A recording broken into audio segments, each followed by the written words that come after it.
Hello, babe. Hold on 1 second, we're live, but here's what I've done, everyone. I've gone live, but I haven't done all the bits before. So here's the bits before. Here's the bits. Go on then.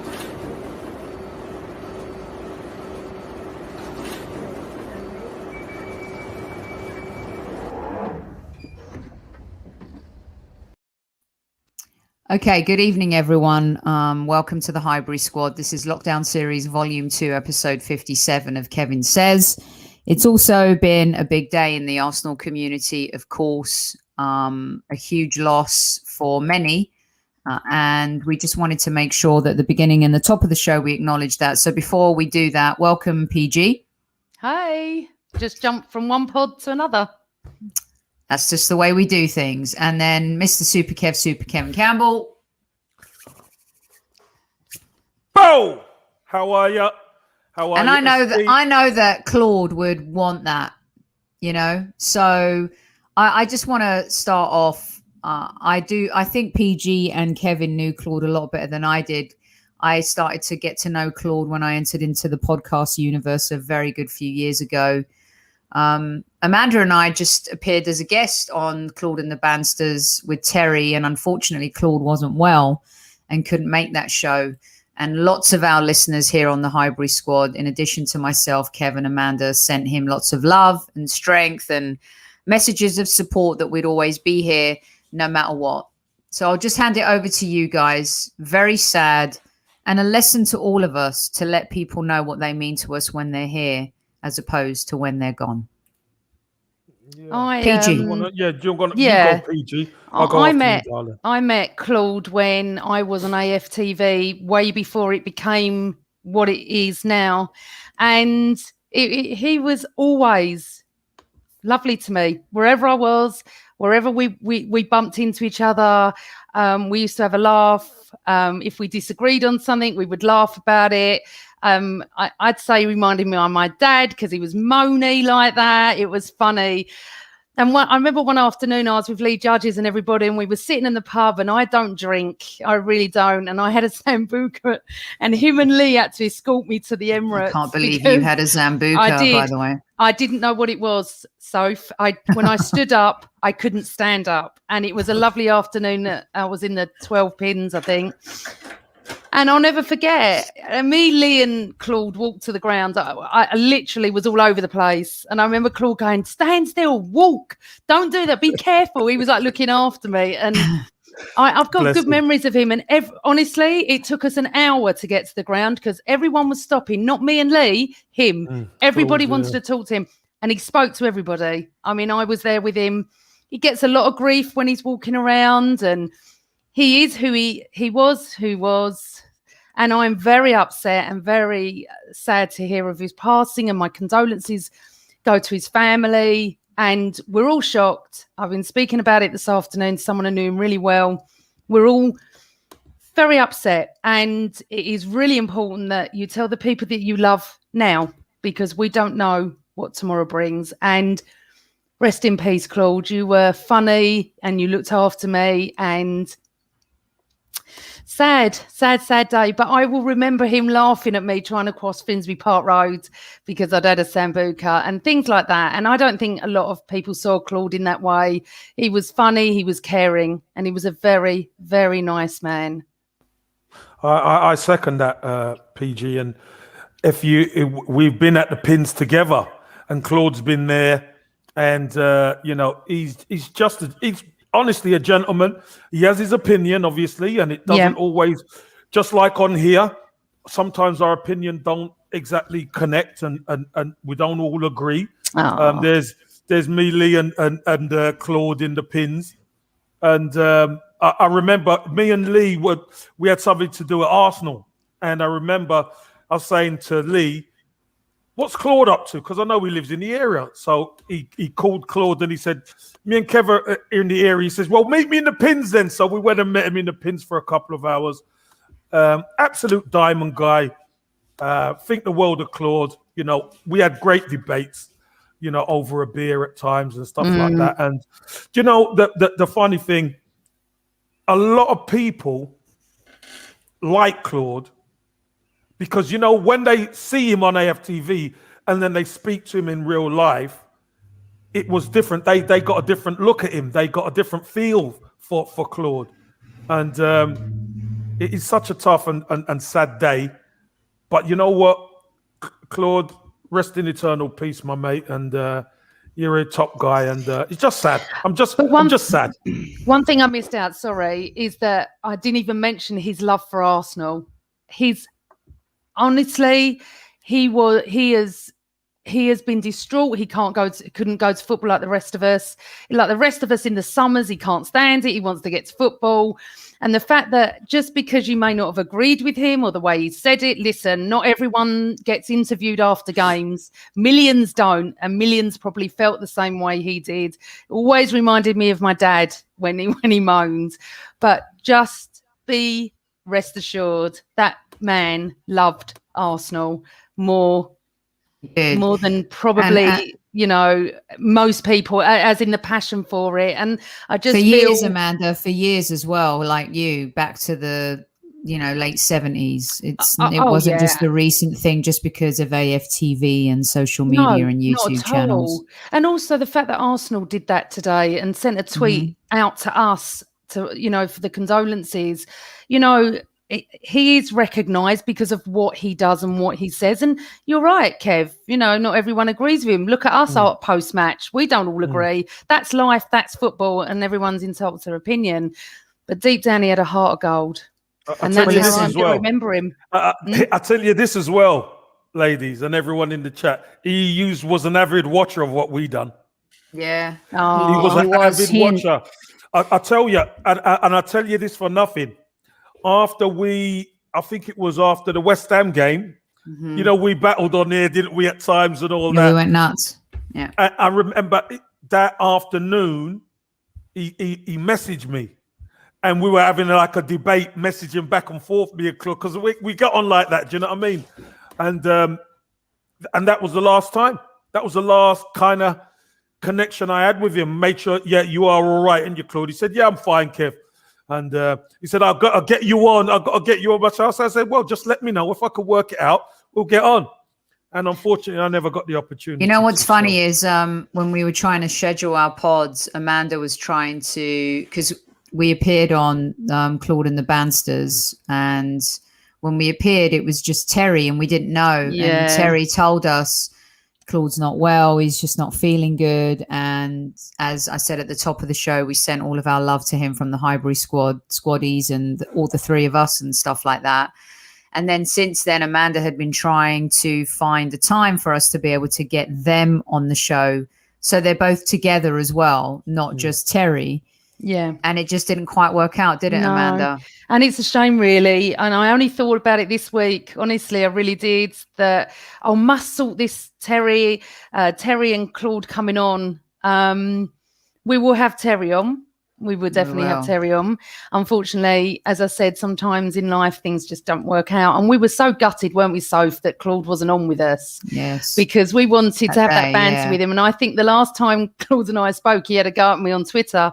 But it's so Claude, isn't it? Well, he sent us a message through Terry as well, like after the appearance and stuff, which was lovely. But here's the scoop, you guys, and a very good friend of our show, and I just wanted to put this post up as well, because part of our lockdown series and the reason why we started our lockdown series was for us all to be able to stay sane somehow and have something to look forward to be able to talk to each other, connect without being able to go to games.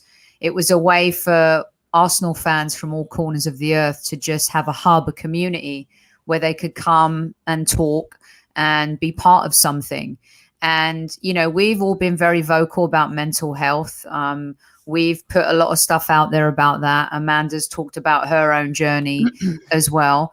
And, small things like what walking does and what helps. And Kevin, having been an athlete, kind of is an inspirational figure for us to kind of keep us going.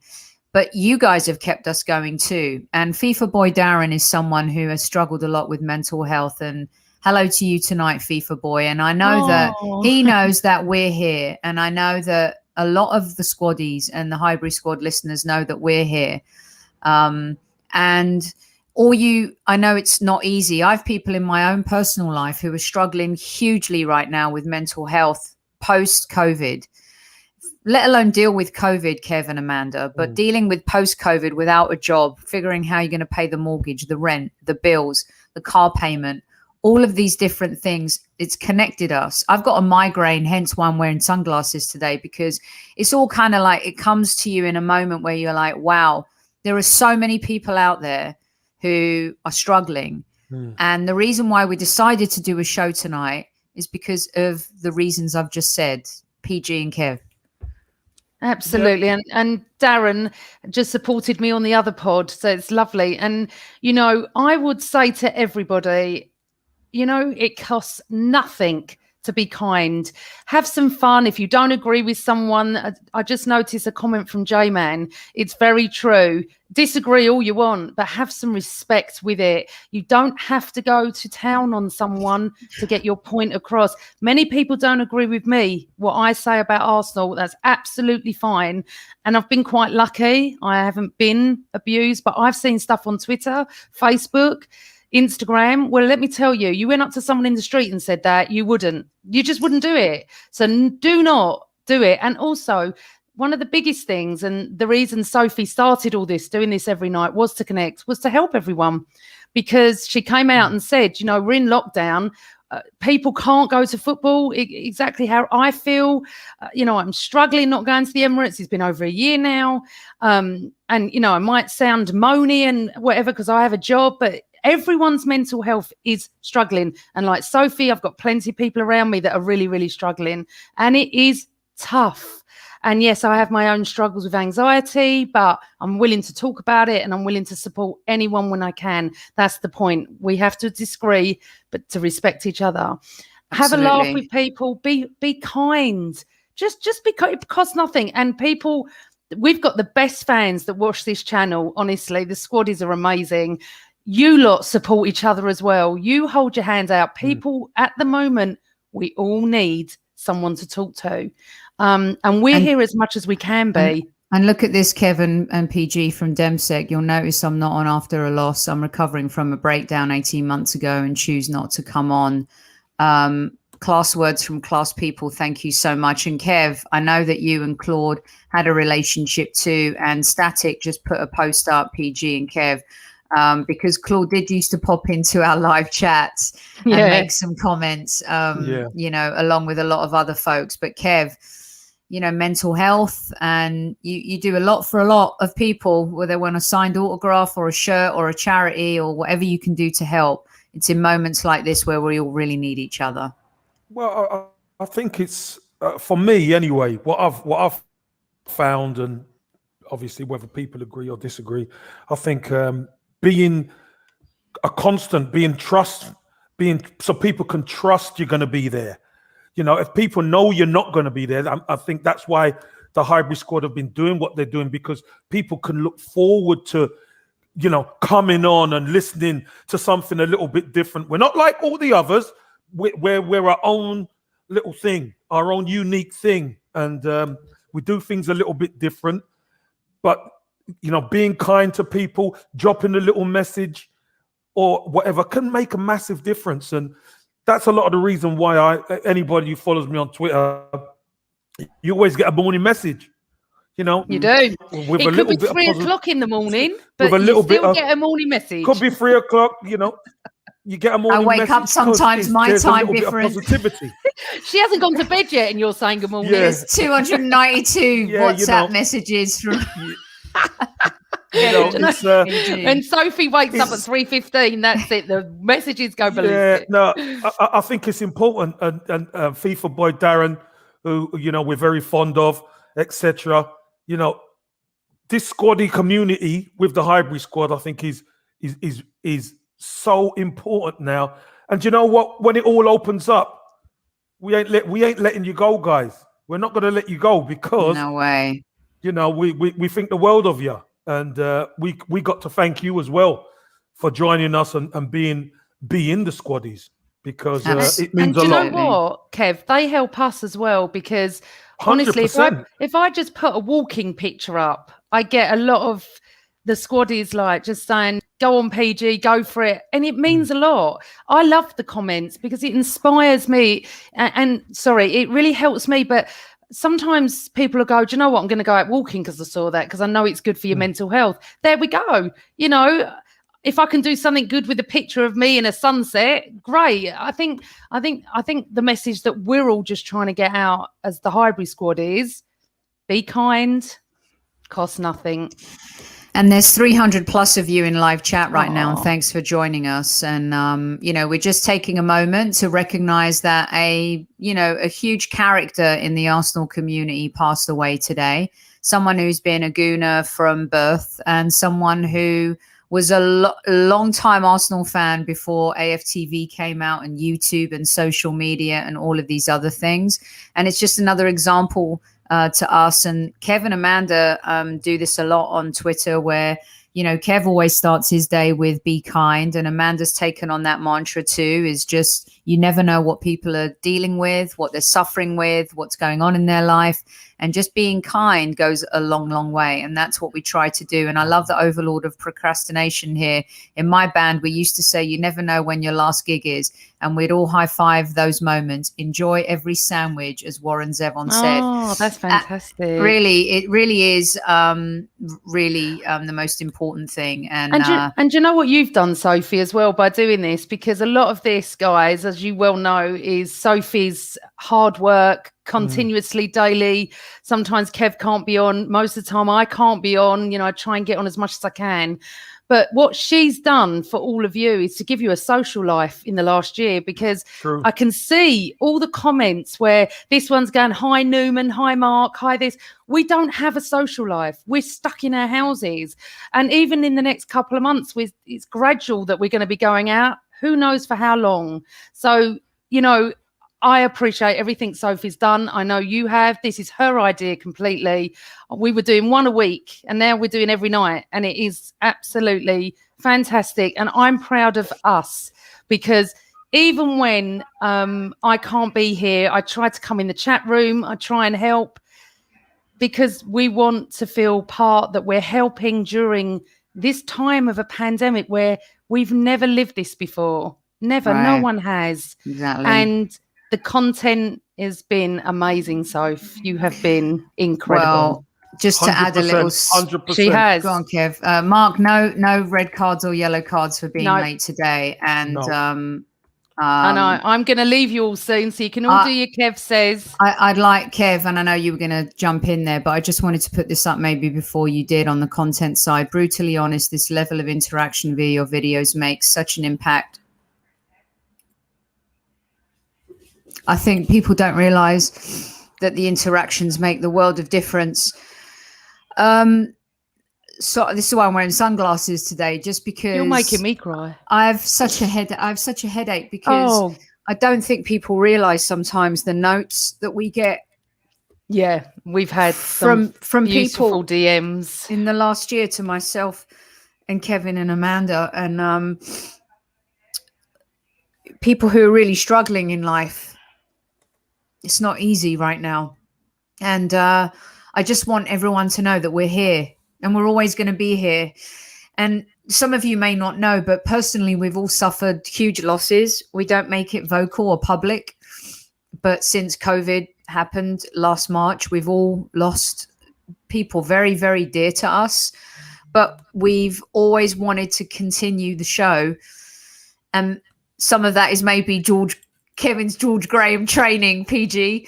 The show must go on. The show must go on. Yeah. But I mean, it's and I honestly think that Claude would love us doing this tonight. Yeah. I know he wouldn't want us to stop. No chance. I think that he would. You know, he liked all of us. That's just. You know, and he loved Arsenal, and he was as much a fan as anybody, and. It's been quite an emotional day, to be honest. But, you know, it's really, really important. You know, we come on here and we talk to you all and we interact with you, because everybody needs someone. And Kevin, to have you as part of this journey, Amanda and I obviously started it a while ago, but to have you part of this journey and part of this lockdown series, and the way you've just kind of jumped in and been part of the Highbury squad is amazing, because I know you know, but I sometimes don't know if you know enough just how much it's appreciated that we have you and that our listeners can just be connected to you. You know, it's huge. I think for me, the important part was, we made a pledge that we're gonna serve the fans, and this is by far, to me, the best podcast out there. We do go on other podcasts, but this is by far the best podcast. You know why? Because everyone has their own opinion, and we all look at things from different angles, and that is the best. I disagree with PG sometimes. I disagree with you sometimes, Sophie. Sometimes we all agree. Sometimes we never agree. But you know what? The fact of the matter is the squaddies are there, and some would say, Kev, you're wrong. Some would say, PG, you're wrong. Some would say, Sophie, you're wrong. But we all just get along in the end. And that's the name of the game. This is what makes football. And it's a privilege for me. Honestly, it's a privilege for me to come and join you as a resident guest. Really. I mean, sorry, Kev, that's lovely, beautiful, but I don't want Soph to miss the message from Zamir. Let's see. Can you see it go up? Oh, Zamir. Okay. Zamir, been through the mental health ring of the last 3 years, but I'm lucky to have a family to help me through. I'm in a position to help now. If anyone needs, whether I know you or not, just reach out. That's the best. That's Fantastic. why I wanted you to put it up. That's and Kev, sorry to interrupt you, but you have been an absolute gem since the day I've met you. Well, I met you on Twitter, and you could never do enough for me. That's for sure. No, you didn't meet me on Twitter. Oh yeah, you met me many moons ago. 1980. Highbury, come on. Come on. Yeah, we had a picture done in 1980 something. I still got it. But yeah, 1987, 88, something like that. Knows. It was. I don't know how old I was, but the weirdest thing is I look younger than you in the picture, and yet I'm a few months older than you. Well, that's easily done. But then we hooked up back on Twitter, and I said, "Come on, will you come on the pod?" Thinking you'd say no, and you did, and you've helped us, and you've never left us. Yeah, we can't get rid of you. I'm stuck. Still here somehow. And here's the scoop. I think, look, there's definitely. Zamir. Sorry, I just love Zamir. I know, and carry on. Oh my god, he's getting a lot of love. I'm trying to put all of the love that he's getting too up on the screen. Well, look, you guys. One of the things about us is that we take the tough and we move on, right? And so I know that from Terry and and I know Robbie's having a hard time too, and let's just kind of stop with Arsenal Football Club got up for the Stop the Abuse Online campaign. We've talked about racism on our show. We've talked about abuse on our show. We've had Darren Lewis, the deputy editor of the Daily Mirror, who just did an interview with Thierry Henry, who left social media because of racism. Kevin, I know that you've dealt with it your entire career, and also we see online, Amanda does from a Jewish point of view, I do from a gay point of view. And at the end of the day, the Arsenal community fans need to come together, and to see Arsenal get behind this abuse campaign, and then also to see them also send a note out for Claude. That was a nice thing too, and not everyone's Claude's best friend, and not everyone knew Claude the way that a lot of these other people did, like Lee and Robbie and Troops and DT and Terry and Diesel. But the love for being part of the podcast community, being engaged and talking football for a few years together, and then being part of the Arsenal community, Kevin, and to see the club get behind it is very important. Yeah, I think it's that care inside. It's a classy touch. That's how Arsenal used to be. Arsenal always used to be that way, and it kind of lost a little bit of sheen, but I think that Arsenal is there now, a class touch by the football club, and rightly so, because you know what? If Arsenal's being talked about, whether good or bad, it does boost the club. The name of the football club is everything. And as you said, not everybody's going to agree, but the love that everybody has for the football club, it's quality that the football club actually come out and acknowledge. Someone like Claude, because Claude was there when he was knee-high to a grasshopper, and he was a bit of a historian, Claude. And we used to speak, and he said, "Kev, do you remember this player?" And I would think to myself, how do you know? How do you remember him? And it was like a youth team player, Yeah. But Claude was a bit of a historian when it comes to Arsenal. So obviously really sad time for Claude. And, anybody who disliked him or whatever, I'm sure you're showing a little bit of compassion, because whether you agree with him or not, nobody wants to see him pass. Right. There are people that some people dislike us, and that's okay, as long as we do it respectfully and we don't do it in a bullying manner or an aggressive, abusive manner. And I think that's the most important thing. And, there are so many things that we try to learn from, but then we make the same mistakes over and over again as human beings, you guys.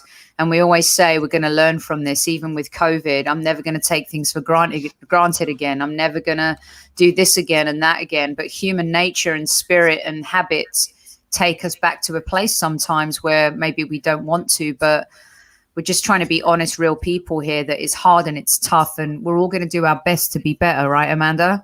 Absolutely. If we can all be better and be happy, because it's a very tough time for everybody. I was just talking to my 17-year-old about this afternoon, how the teenagers are struggling, how the older are struggling. Everyone needs someone to talk to. And I saw a comment saying this isn't a social life. I didn't mean it in that way. I meant it gives you somewhere you can, if you live on your own during a pandemic and you haven't seen people, you can come on here and you can type and you can get your comments up and you can ask us questions. You can talk to people in the chat. It gives you some social, what's that word I'm looking for? Some interaction. That's what I'm trying to say. A belonging, a place. I know.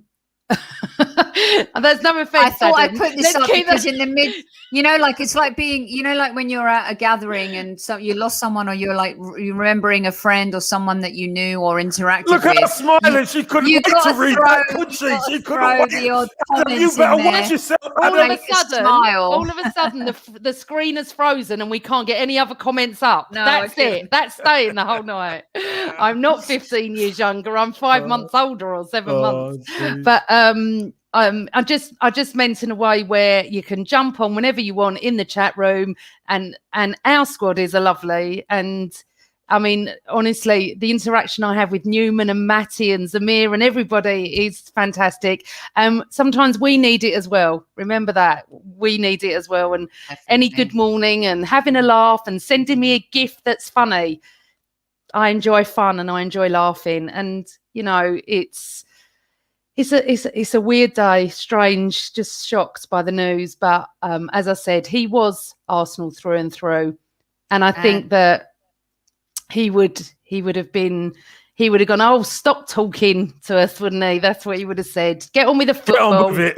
Get on with it. Exactly. That's what we're going to do. We're going to get on. That's exactly what you're going to do. And absolutely. I'm going to say goodbye. So you two can do your Kev Says. Thank you. And have a great show, everybody. Enjoy. And remember, if you hate Tottenham, you have to press the like button. If you don't press the like button, you like Tottenham. It's the new rule. Press in now. New rule. And if you don't, we're going to be disappointed.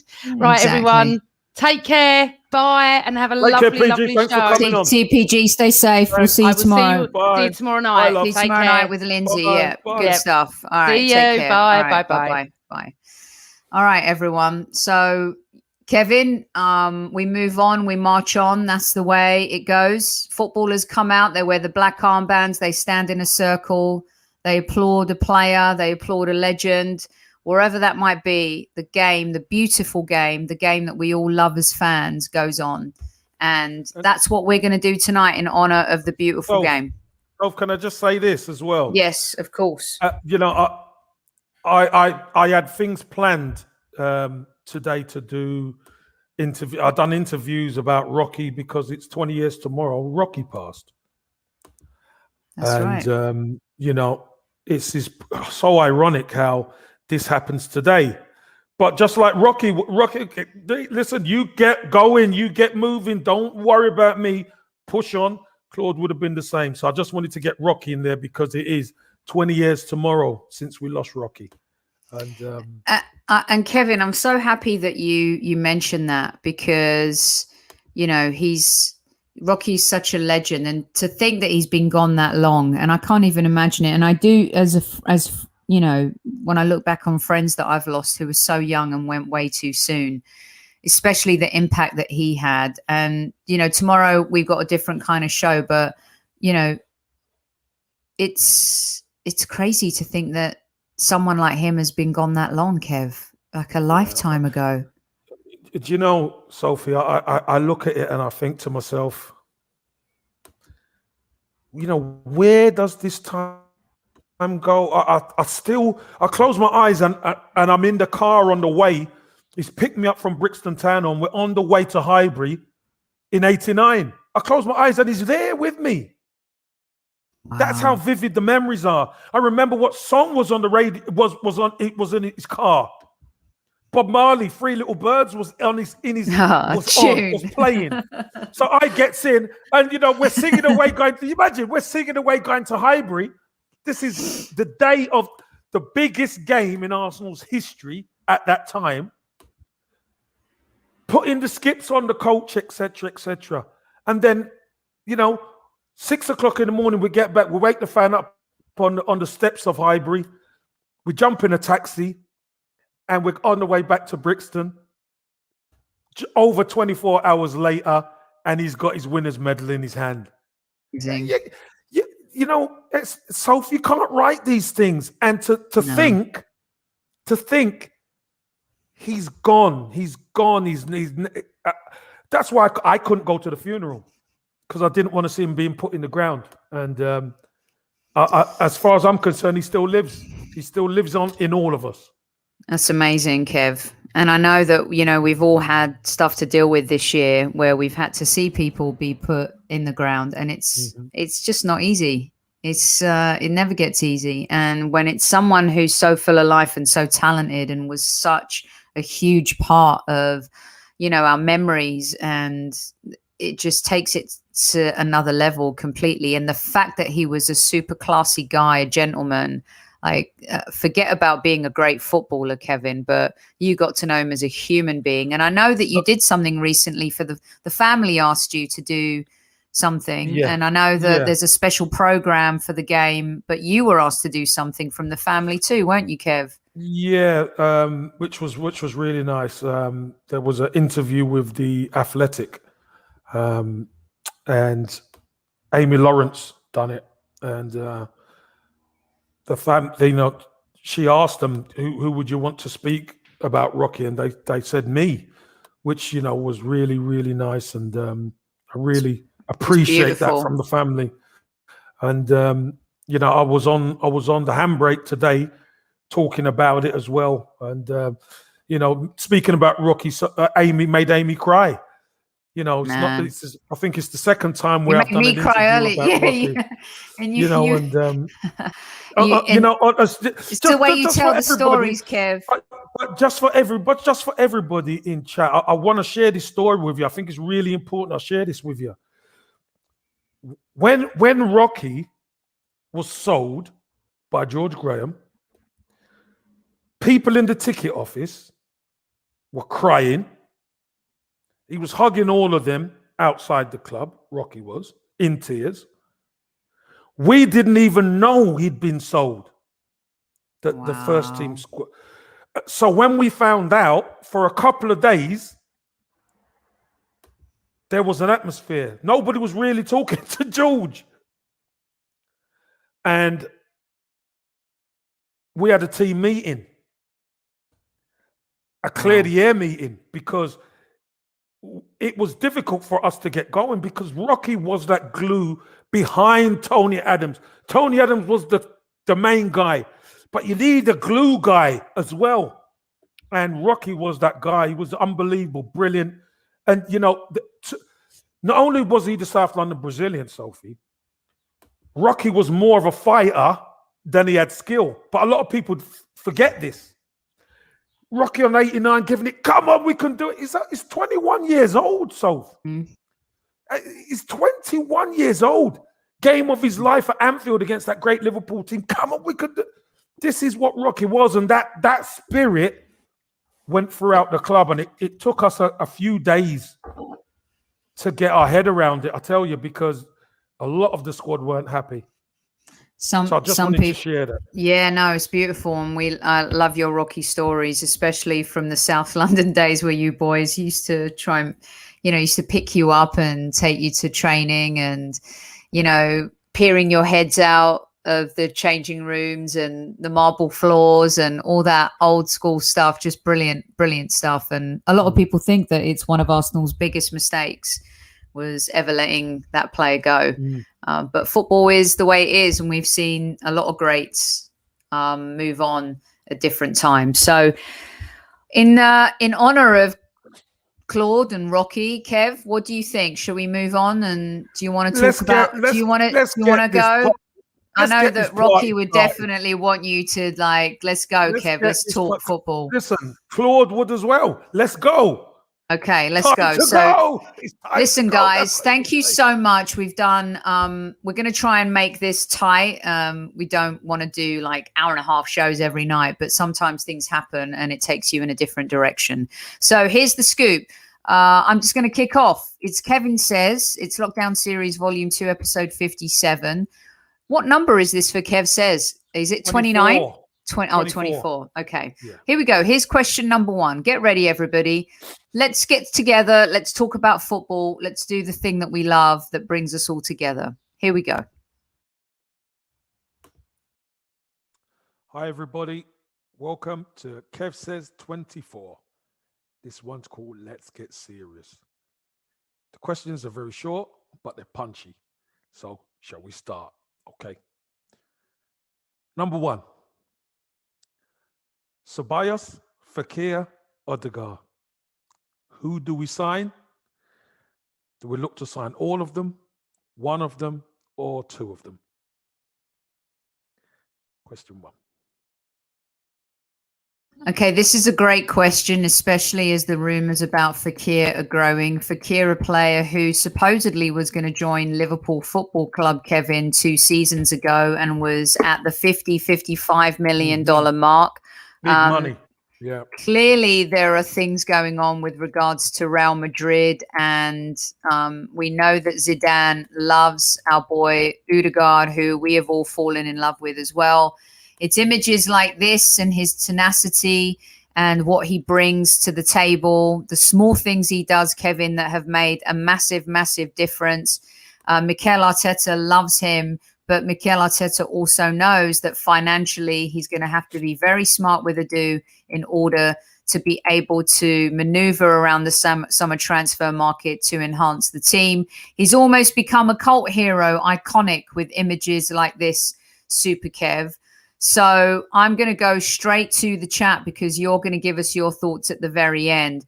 My thoughts on this is, for me, Ceballos is no.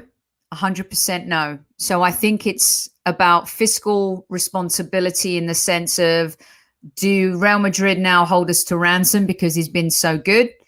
We know Zizou likes him, but we also know that financially they're strapped as well. And clearly it might be looking at him staying at Madrid. So I'm going to go to some comments here and they're coming in super thick and fast. So bear with me 1 second, you guys, so I could get all of these. So Nana says, sign Ødegaard all day long.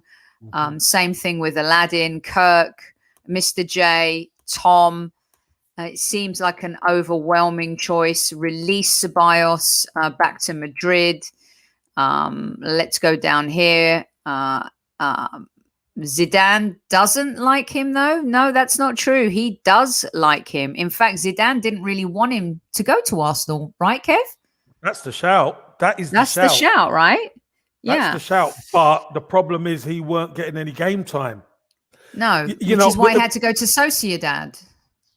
Well, the problem Real Madrid have is they were thinking, we bring Ødegaard back and he could start taking over from Cruz and Modric. But these guys are still playing at such a high level. Mm-hmm. You know, these Valverde and Ødegaard can't get in. So talk to us, because I'm going to put JS's comment up, and then a lot of other people like True and where are they? They're up here, Kev. They're talking about a loan arrangement, Johnny Boy, a few others. So what is the release clause, firstly? And is it even possible to do a Ceballos season 2 type of extended loan deal? What are your thoughts? To me, it seems like Real Madrid want the money. Well, his full release clause will be ridiculous. Is it 100 million in that 100 region? or something million. We can't do that. We just can't do that. Fiscally, we're not that strong. But what we can do, obviously, depending on how they finish, is try and secure another loan deal. I think that's as good as it gets when it comes to Martin Ødegaard. Actually, we have that might to just say, right, yeah, we'll take him. You know, unless they want to give him to us cheap. But we've already gone to Madrid with the balaclavas on and got party from Atletico, the rival. So to go to Real Madrid and bring Ødegaard in for cheap money, it's not going to happen. So, Kev, why should we be looking at this guy? Why didn't Liverpool buy him when they had a chance 2 seasons ago? He had so much promise. He was on the list of so many European teams, Fekir. And there's no doubt he's a talent. He's had a resurgence this season. Talk me through why he might be the answer. Well, let me just say, resurgence wasn't just this season. He was excellent last season as well, let me tell you. And no, he's not injury prone. He's played at Real Betis most of the games. His problem was when he went to Liverpool, something came up about his knee. And he was going for, I think it was £55 million. 55 million pounds with add-ons to Liverpool. And they were hell-bent on getting him in. And obviously something popped up on the medical, and it never went on. Does he have a gimp knee? Is that true, Kev? Because these are the rumours about his knee and the continued rumours. If you're going to play week in, week out in Spain, he's disproved that he's got a gimp knee. He's got a bad knee. He's playing every week, so he can score goals. He can create. He's an absolute handful, and I think he could be a really, really good addition to our team because he's another lefty as well, and he is someone who can beat his man as well. That's huge in football. If you can beat your defender or your midfielder, that creates so much pressure on the defense. So, as passionate as this guy's been, as much as we've loved the moments that we've had, especially in the lead up to the FA Cup, and as much as he's kissed the badge and done so many good things, Kev, I think it's been evident this year that maybe Ceballos isn't the answer. And so for me, he would be the one that definitely I would not focus on as much. Loan deal, great. He served us a purpose in the times that we needed to, helped a domestic trophy, got us back into European football and we were languishing, did some really good things. But in the long term, I know you're going to elaborate on this, at his fee, and I don't want you to get into I think we could do better. Is that cruel to say that we could do better maybe? No, I don't think it's cruel. It's an opinion. The opinion is I don't think Ceballos has hit the heights he did in his first season. There's nothing wrong in saying that. I share the same opinion, to be honest. Whereas really he should be better this season than he was in his first season. But maybe he had a lot to prove, in the first season, and the way we finished the first season, obviously winning a trophy, etc. He was excellent in there with Xhaka at times. So Hey, it needs upgrading if we're gonna be a team who's being built to challenge. Yes, of course, we do need players who can be a lot more consistent. That's for sure. Okay, awesome. So it's clear, I think, most fans want Ødegaard. They know that the release clause could be insane. Some people are right. It's in the 300 million rank.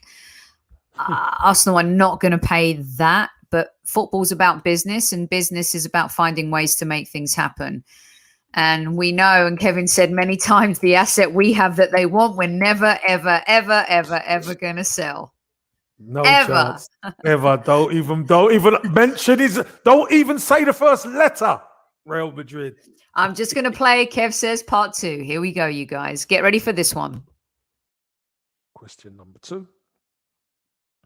Should Saliba start next season? It's number 2. All right, you guys, it's a pretty easy, simple question. Should Saliba start next season? There are a lot of fans that want to see him in that number shirt, Super Kev, and there are a lot of fans that want to see him partnered with this fella to be the starting CBs. You're going to give us your thoughts at the end. I'm going to jump right in here and say, why not? Absolutely, why not? Wait, did you not hear me, Saliba? Let me tell you again. Yeah, man. Let's hear it. Say it again, Soph. Why not? Listen, I know he's shining for Nice, and I know he was a superstar for Saint Etienne. And I think that there are a lot of things about Saliba from a maturity level that a lot of Arsenal fans question. He also lost his mum. He's 19 years old. Look, I mean, we talk about being forgiving and understanding of what happens in people's lives. When you're 19 and you got to move to a different country, and yes, it's France to England, and people think, oh, that's easy, but not really when you don't know the language firsthand, not really when your family's not around you, not really when you lose your mum, not really when you change teams and you've been the superstar of a team that you've been in and you've come to be a member of a team that has other superstars. Absolutely not easy, Kevin. And I think Arsenal fans have been patient. Maybe Arteta and his training team haven't been as patient, but sending him out on loan to Nice again, not selling him right off the bat, despite the video, it seems like he's in Arsenal's plans. Am I wrong about that? Am I delusional? No, you're not wrong at all. I think the key is Mikel Arteta didn't know him.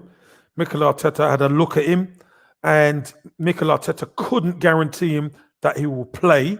So go out on loan, get game time, and when you come back, this is what I'm hoping, you get your chance. Okay, so that's a shot in the arm. Okay, so let me add this. So our good friend Newman says, Saliba third to Gabriel and Mari, cut Luis loose. Well, Luis is signing on for another year, Newman. He's going to be there as the defender father, if you like. Saliba maybe starts the season not starting, Kev.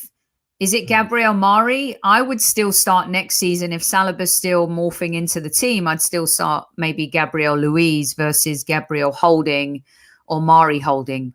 What are your thoughts about that? And also there's Mavropanos still that we might cash in on him. Listen, again, I think Mikel Arteta could assess all of the defenders in pre-season because hopefully there will be a pre-season. And he could have a look at him. I just think the amount of money that we invested in Saliba, if he can have a decent pre-season, then there's an opportunity for him at the football club to start because he's good on the ball, he's big, he's quick, he's strong, and Gabriel needs a partner. And we've seen Luis do a good job there. He's done fine, but he's not going to be, let's be honest, he is not going to be there forever. And I think things change next season. Sorry, I'm just looking at Sonny because I'm looking at Sonny's message too, and I know that he knew Claude really well, so just wanted to put that up there and say hi to Sonny as well. I know there are a lot of people out there who knew Claude that are having a bit of a tough time tonight, so just want to make sure that we recognize as many of those messages that come in. And you're right. Sonny. Sonny, yeah, You're let us all right. know that you're all right and everything's going okay in your world too. So let's see. Pramod also says Saliba should start with Mario Luis and then settle. Then we should start partnering with Gabriel. I think that's a fair statement. Maria says, yes, Gab and Saliba together will murder Prem strikers, power, pace and dominance. Kev, I know you're going to give us your answer at the end of the show, but power, pace, dominance, modern day football, you need those attributes, especially as the game has got quicker, faster, stronger.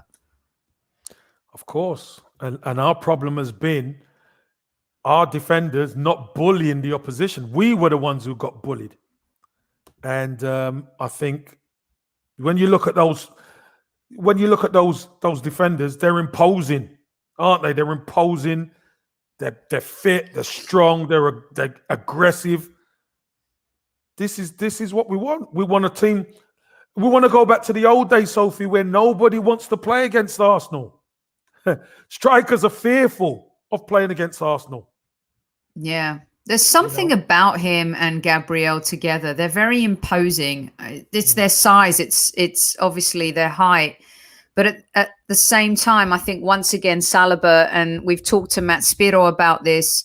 We've talked to a lot of experts about him, and he grew up training with Mbappe. I think I put that picture up of Fekir and Mbappe, but there are that Mbappe tree. His father runs deep, doesn't it, Kev? Yes, it does. It does. It's a conveyor belt. You're right. It's a conveyor belt of talent. From the streets, and they've been developed. Obviously got a very good touch and a very good football eye. And these boys have gone on to do excellent and do themselves proud and their families proud. So I think Saliba, you don't invest 30 million in a kid who they're calling the next Varane, and you don't give him a chance. Right. That's part of my thing at the end. Yeah. Okay. All right. Cool. So, Mr. AK Gunner, sorry to hear that you lost your mum. So much going on for so many people in this world. So sorry. We're sending you lots of love, light, and strength, and to many people who are suffering out there right now. It's a mix of life and football tonight. So 450 plus in live chat. If we really want to turn it to football, Kev, I'm going to say if you hate Tottenham, hit that like button. Hit the like button. Why not? Hit that like button. Why not? Why not? But for me, this kid, there's something about him. He's got attitude. He's got bravado. He seems fearless. He just needs a level of maturity and a bit more experience. And he's done it this year. I think hopefully at Nice, it's going to be the icing on the cake, Kev, where we see him come back to the Arsenal, where he's really hopefully going to kickstart his career. Okay, you guys, are you ready? If you didn't think that we were going to ignite the chat room tonight, this one's going to get you all rolling, because, oh my, do I have some comments on this, and I can't wait to hear what Kev's summary is going to be. Here we go. The bonus question: do we keep Granit Xhaka at the football club? That's number 3. So I'll go over them again. Ceballos, Fekir, Ødegaard. Who do we sign? Do we look to sign all of them, one of them, or 2 of them? Number 2, does William Saliba start next season? And number 3, do we keep Granit Xhaka at Arsenal Football Club? I look to engage with you, deal with you, and sort you out, some of you, in the chat. All the very best. Take good care. Here he is, Granit Xhaka, one of the most polarizing figures in Arsenal history. He's done good, he's done bad, and for a lot of people, Granit Xhaka has been an absolute disaster. For some people, he's been the glue that's kept it all together. Super Kevin Campbell. If you look at I think it's the CIES, correct me if I'm wrong, you guys, the report that came out was that Granit Xhaka was actually the most highest performing Arsenal player over the year. He's also been a favourite of Wenger's, Emery's, and Ljungberg and Arteta.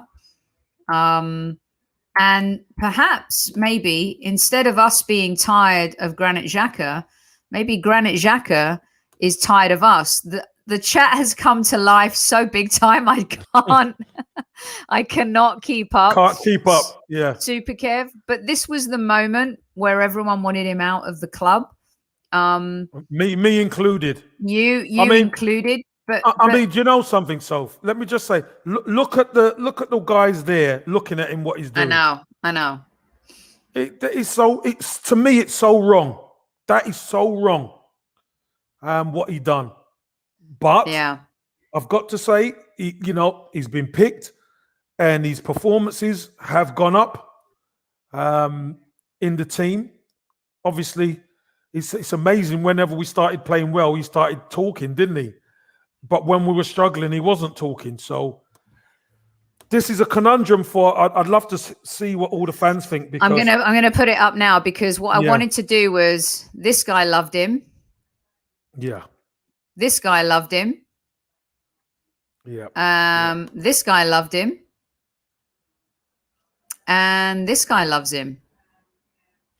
And Kev? Well, does he? Does he, or does he? Is that what he has to work with? Because let's be brutally honest, Sophie. We are not blessed with top midfielders. We haven't been blessed with top midfielders in the last couple of seasons. We haven't. I mean, at times, El Nene and Xhaka, we had to get Ceballos in on loan to help us. So, it's a difficult one, because if we're going to be ruthless, and here's the addition to the question: if we're going to be ruthless, and somebody could offer you good money for Granit Xhaka, would you sell him? But here's the scoop. That's why I asked. And you can laugh all you want, Darren, because it is not laughable when you consider how he's been one of our better midfielders. And we're not saying he's the best midfielder. And Kevin and I have never said he's the answer. But what he has done is been a stability, even though he's made the most mistakes over the last 4 years that have led to goals from midfield position. You also have to ask yourself, well, what kind of defense have we had to combat that as well? And I'm not defending him. But Kev, is there any way a player like Xhaka, who captained Switzerland, who's been captain of Arsenal, who's been a leader of this team, he's not going to stay to be a squad player, is he, Kevin? Well, being a squad player isn't just where you don't play. Arsenal, you're the Arsenal, you try and win everything. And you have to be able to switch the squad around. Now, let's be brutally honest, Sophie. Against Southampton in the FA Cup, when Mikel Arteta rotated the squad, our squad just isn't strong enough to compete. And that's what got a lot of people hot and heated, because, why did he change so many players? Because he had to. Mm-hmm. But as a squad, we're not strong enough. Mm-hmm. So, how do you combat that? Do you listen? Because don't forget, I want to make this point. This is really important. Sir Alex Ferguson, do you remember Sir Alex Ferguson at Manchester United had loads of players, and the minimum those players will play is maybe 25 games a season, Sophie. But you're still on the bench for the other games.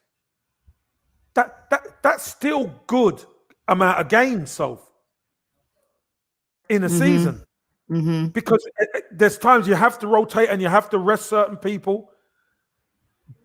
But Granit Xhaka's been at the club 5 years, and we haven't qualified for the Champions League. He's also led the team. He's also been. Yeah, I know. And this is where I wanted to bring you, Kev, because he's also led the team. Players like Bellerin might be wearing the captain's armband here, but Xhaka's been a leader on the pitch. Lacazette right behind him. Look at Martinelli, Guendouzi before he went on loan. And then when it came to players like this, Oba, Xhaka, even Ozil, he was always the scapegoat. He was always the one that was hung out to dry. And he also wore his heart on his sleeve. Right here, he's trying to coax Ober. I think this was after Ober missed the penalty against Tottenham, maybe. You guys can correct me if I'm wrong, but always leading. And I think his mistakes have superseded these kinds of moments, wearing the armband before Aubameyang got the armband too.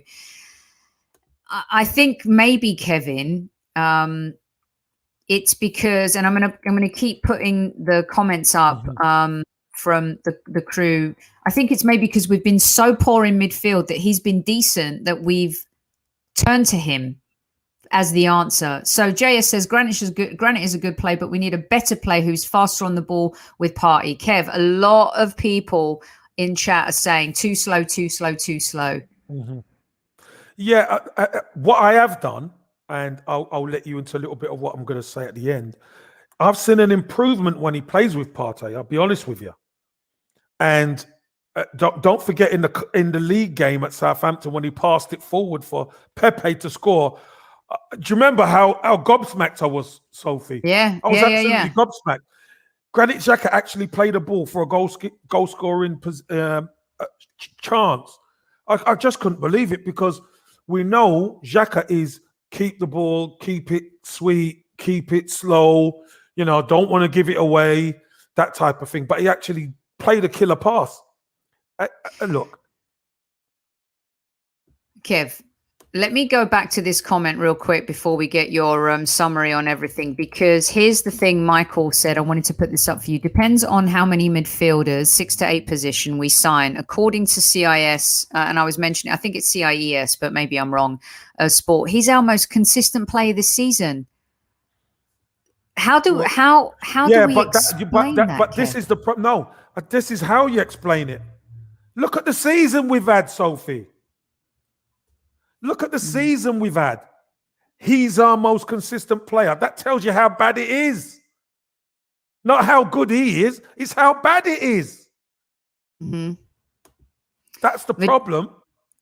Virginia says, tough question. Keep him as a squad player for now. He's been the heart of the midfield all season, even with Partey beside him. And some people said in the last game that he was actually better than Partey. I mean, he's not a better player. He may have had a better game. Against who? The Tottenham game. That he played better than Partey. I don't think so. I just would you bring back Torreira? Sophie, it depends what you're looking at. Yeah. No. And Torreira's not the answer, is he, Kev? No, he's not. And by the way, you guys... If Torreira was the answer, he'd still be here. Right. And by the way, you guys, we didn't even get to that yet, but our hearts go out to Lucas Torreira and his family. He lost his mother to COVID. Another really sad circumstance, and our hearts and strength and good thoughts go out to the Torreira family for their loss. Not easy. But I also don't think, especially with what's happened to his mum, he never settled in London, Kev. It was never really his spot. Torreira is going to be one of those players that we sell. So he's not going to be the answer to come back if Xhaka goes. No. Guendouzi as well. Listen, I think Guendouzi, he's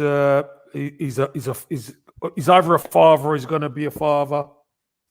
That might just settle him down, Sophie. But listen, I don't know what's going through his head. I've no idea. But okay, so we need bodies. Okay, I've got one here from you from Gun to Kogan. How many players are we going to keep for leadership, Kev? We can't keep doing that. Yeah, I know. But look, again, he's under contract, isn't he? But if we could get money for him, and this is why I asked the question, because he's gonna want to play. He's gonna want to be a starter. We want to upgrade, so he's gonna be nothing but a squad. Then he's gonna want to leave. So do you just cash in? Because if you go and buy Basuma, Basuma's not a sub. He's a starter. Yeah. Do you think this is a good comparison from Sire? Xhaka and Bellerin been in the same situation that Klopp's faced with Moreno and Emre Can. Klopp realised he needed to sell those players and upgrade to Fabinho and Robertson. That did change a lot of things for Liverpool, Kev. We're in that situation with a few players, not just Xhaka. But if we do sell Xhaka, what's his fee? What's the market value? I still think you get decent money for Xhaka because he's played a lot of games. He seems to doesn't ever get injured, which is great. So I still think there'll be suitors for him. That's for sure.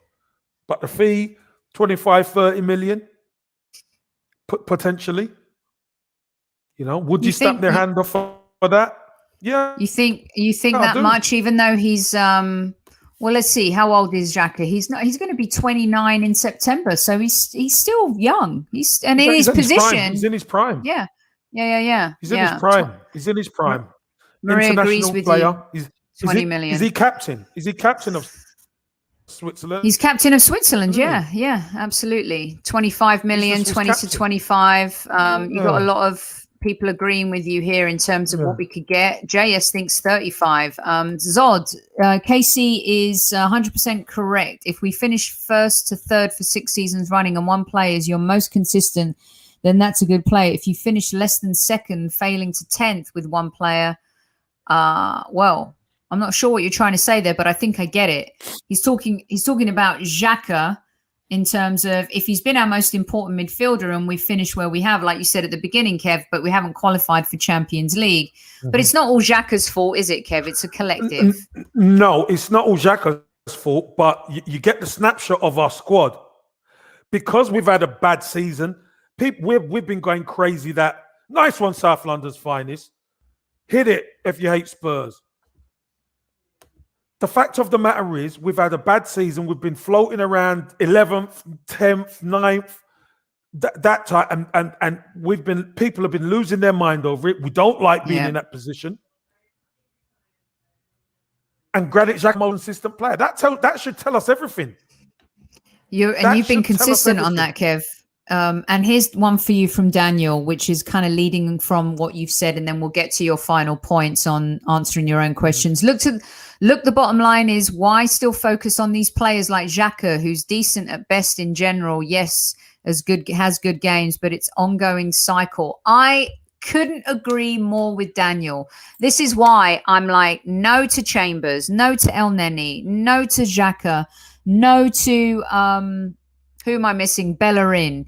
No to these players, Kev. If Arteta truly wants to build the team in his image, Super Kev, he's got to start with a blank canvas next season, in the sense that I've got the players I want in Tierney, Saka, ESR, maybe at Ødegaard, Fekir, whether it's going to be Lacazette or Aubameyang, but he's got Gabriel, he's got Cedric, but, we can't keep going back to the old well that has let us down, right?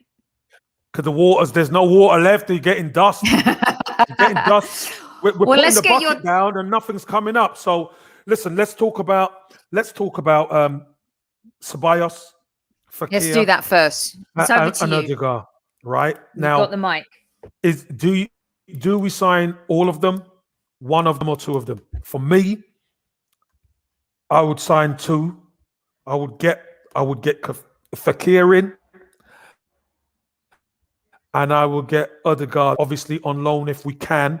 I don't think we'll be able to afford him outright unless that price comes down by about 280 million. So, you know what I mean? It's like crazy, 330 or whatever. But I think those two players could really add something different to us as a team. I really do. Ødegaard's come in. He's already shown that he can influence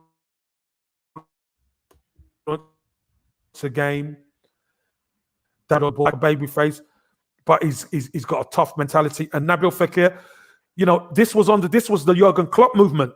They were trying to sign him. This tells you about this guy. Excellent player, left footer, can score goals, can create.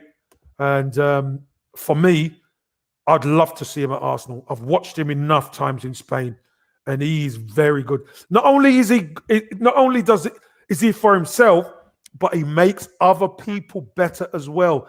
And this is the next thing, Sophie. We need players who make everybody else better.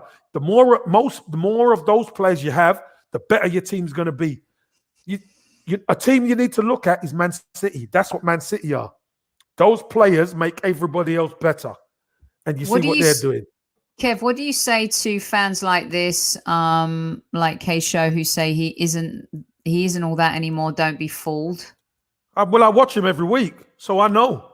You don't tell me. I know. I know a player when I see one. So that's why I'm saying I have to sort some of these guys out. They're talking and they don't watch these guys. Yeah, you cover La Liga every single week with the legend that is Peter Reid. Yep, absolutely. So yeah, I mean, listen, if you can make the Ødegaard deal happen, he's already, like in a job, you get a job and they do that 90-day trial, Kev. They give you 90 days and to see if you're going to be a good fit. They used to do that back in the day, and you always made sure, like, in your 90 days, you were on time, you did all the right things, you worked your ass off, you toed the line. And in football, loan deals are the 90-day trial, like how are you performing, what are you doing, how are you integrating into the culture, the team, the DNA and everything. So Ødegaard's had that. Sophie, one thing I will say about Ødegaard, I think he likes Arsenal as well. That makes a massive difference. He likes it at Arsenal. You could see it in him. His game is just there. He likes it. He gets on with the players. He likes what the manager's thinking about. He likes the process that he's trying to build. He likes it. Now, is he going to go and cause disruption at Real Madrid? Of course he's not. That's his parent club. But I think he'd be happy to come back, whether it's permanent or on loan. Okay, let's go to your second question about Saliba. I think I know this in a nutshell. Should Saliba start, or will he start next season? Right. I would start him. I really would start him. With this guy? Would. 100%. 100%. Now, we've invested good money in these two. What's the point in leaving one on the sideline? Play them both. Get them in there. How else are they going to form a partnership? Get them in there. They're both young. They're both quick, both strong, big, aggressive. Yeah, let some strikers fear our defenders. And obviously, we're talking about whether it's a new right back in there. So, Saliba could form a new partnership. Because when you look at it, we know what Holding can do. We know what Mari can do. We know what Luiz can do. Mavropanos is probably 6. Oh, yeah, you hear me. Mavropanos is 6 on the list. But I think he's been called the next Varane in France. Now, what's the point in having the next Varane if you're not going to play him? That's what puts the value up. That's what gets him up to speed. He's gone on loan. He's playing first team games. When he finishes there, he comes back, and you're the starter. If you don't play well, then I have to pull you. What do you say to Tenzing and other fans who say, well, why didn't Arteta start him this season? It's for all the reasons we said at the top of the show, right? Unfortunately, guys, Arteta didn't know him. He's not seen him. He's not played a game in the first team. And he was playing under 23 football. So get him out on loan. Get him playing regular football back to back, just to get that knowledge back in him. And then once he finishes the season, he comes back. There you go. He's a new signing. Boom. Get in there. I agree with the people in chat that said this shot gives me all sorts of feels, Kev. I mean, it's not these kinds of feels. I mean, it's not like this kind of feels. Do you know what I'm saying? Yeah, man. It's like that, man. Come on, man. But at the back. At the back. We need, do you know what? And this is the thing, Gooners. We're used to having good partnerships around the pitch. Especially at centre half, and we ain't had a good partnership at centre half for a number of years now. Yes, we need it. We do. We need it. Definitely. All right, we'll get to Kev's last question here. And thank you to all 500 of you in live chat right now for joining us on this night. It's Lockdown Series, Volume 2, Episode 57. We got Kevin Says. We've done some tribute stuff at the beginning of the show, hence why we're running a little later than usual on our Kevin Says segment. Kev, when this happened, you were get him out of my club. You and PG were very strong on this. I've defended him a lot. But also, he's definitely improved this season, Kev. What are your thoughts on Xhaka, to answer your own question?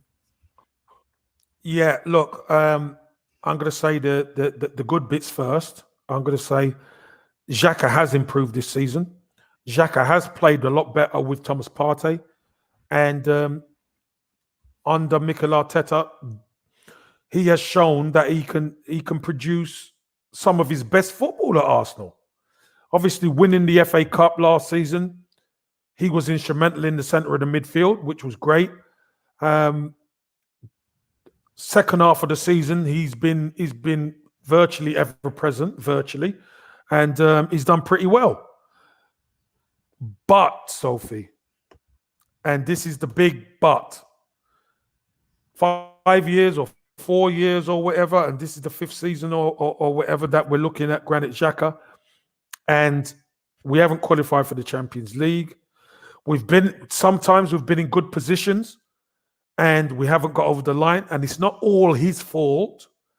But one of the games, which was Brighton at home a few years ago, where we just needed to win that game, we're 1-0 up and he brought the guy down in the box. That killed us. That absolutely killed us. And we're talking about we want to be in a position to challenge. Mm-hmm. And we want to be in a position to get better and more consistent. Now, if he's improved and he's our most consistent player this season, what would it be like with a better player there? That's the way I see things. I see things...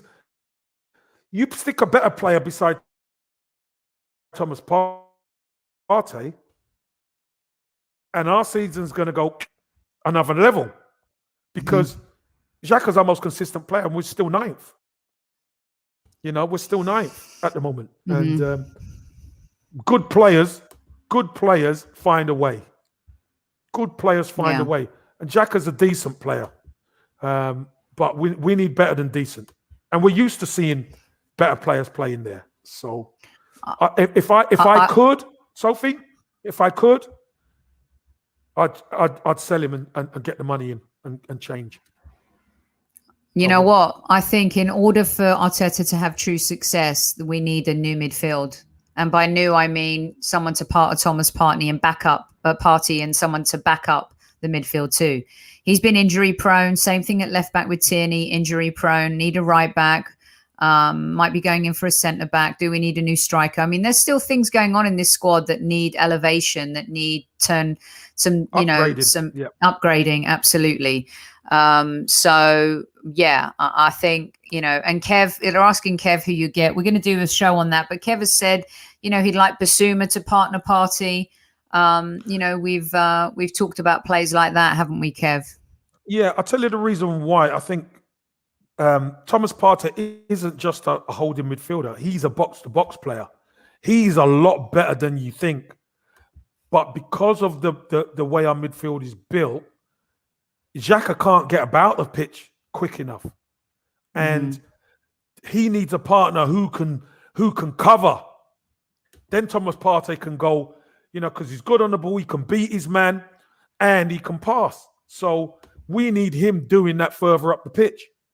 And then a Basuma type sitting it back in the midfield, breaking things up. Could put his foot in, could get about the pitch, could shoot. That will make us better. Yeah, I like Tielemans as well. By the way, I think he's good player. And Samari, obviously. Declan Rice is not coming to Arsenal, guys. He's just not. It's not happening. Too much money, probably. Too much money, and also he's probably going to go to Chelsea and hang out with his friend Mason Mount. which, by the way, why wouldn't he? I just wanted to put this one up before we go, Kev. Sophie, Liverpool owner realised he needed to remove ego and start work with manager. Klopp also realised he needed to sell. Same thing. We've used Liverpool as an example, haven't we, Kev, about cycling out players, regenerating the team. But the ownership rip it up and start again. They've put the money behind it at Liverpool too, Kev. I mean, we've spent money. Let's not get this wrong. We've spent money, but Sophie, if let me just say this: Liverpool had assets to sell. They sold Coutinho for over 120 million. Right, that's a massive. All you need to do is chuck another 60 million on that, and you can go to town. We pay players to leave. It's shameful. It's very difficult. It's very difficult. So that has to be addressed, and maybe the old guard who have failed need to go. Need to go, and we need to get the young, hungry. We need to build this squad. We need to build it properly. And what is Basuma's 22, 23? Now you're talking. Yeah. Brilliant stuff. Another superb Kevin Says segment. An hour and 20 minutes in, you guys. Ordinarily, I would have got you out here on 45 tonight, maybe, Kev. I don't know. Maybe. Oh, Sophie time, really? Yeah. But just really good stuff. Let's keep the conversation going. What I'd like to do is a follow-up, because we get so many comments on YouTube after a Kevin Says segment. 7,000 odd folks who viewed the last one, Kev, and so many questions following up on your comments, people who weren't able to be in live chat. So maybe what we'll start to do is at some point in the week. Kev says revisited. Yeah, just for like maybe a quick 20 minutes where it's literally me asking you the question and then you just respond to the answers. Boom, boom, boom, boom, boom.